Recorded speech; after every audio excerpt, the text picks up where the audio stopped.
আটকে গেল ATM card. Maintenance ম্যানেজারের নাম্বারে ফোন করতেই ফাঁদে পড়ে সাইবার প্রতারণার শিকার চার্টার্ড অ্যাকাউন্ট কর্মী। এটিএম এর ভিতরে লাগানো ছিল এটিএম মেইনটেন্যান্স ম্যানেজারের একটি মোবাইল নাম্বার। কার্ড আটকে যাওয়ার পর সেই নম্বরে ফোন করার পরামর্শ দেন এক যুবক।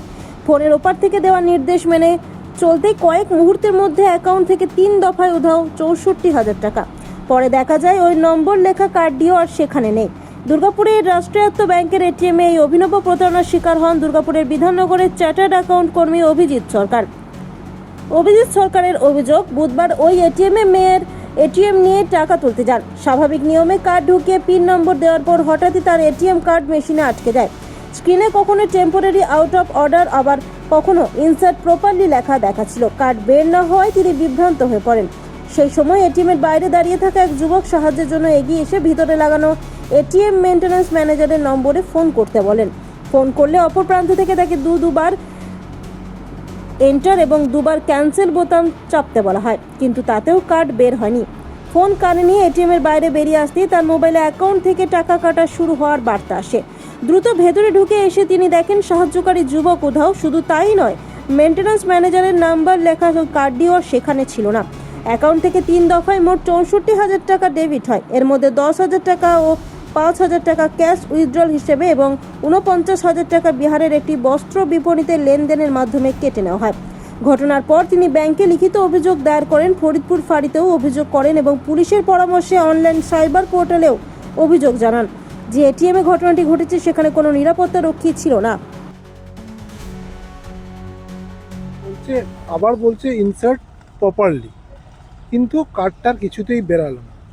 সেক্ষেত্রে আমি একটু কনফিউজড হয়ে গেলাম। আর করলাম কি, আমি একটু এদিক ওদিক তাকাতে পেছনে দেখলাম একটা ছেলে এটিএমের বাইরে দাঁড়িয়ে আছে। ও এলো, মানে যেমন নর্মাল যেমন আমাকে হেল্প করার জন্য সবাই আসে তেমন এলো।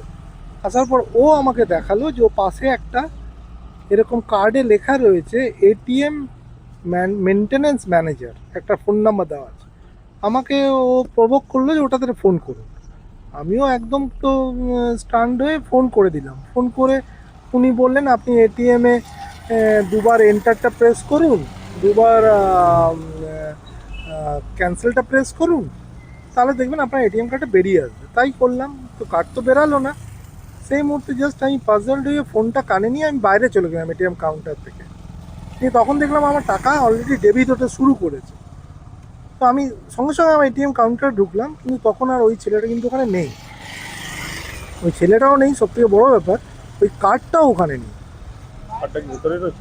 কার্ডটা নেই, কার্ডটা কিন্তু নেই এবং ছেলেটাও নেই। কার্ডটা কি এর আগে দেখা যাচ্ছিল? কার্ডটা এর আগে ওই আমাকে দেখিয়েছিল যে ওখানে একটা কার্ড আছে, ও কার্ডটা নাম্বার রয়েছে, ওই নাম্বারে একবার ফোন করে দেখতে পারে।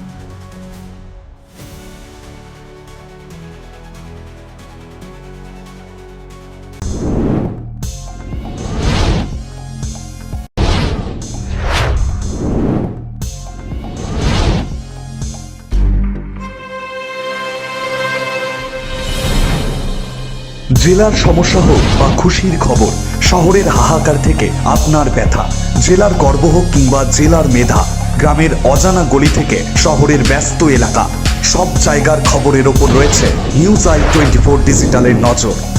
News I 24 digital.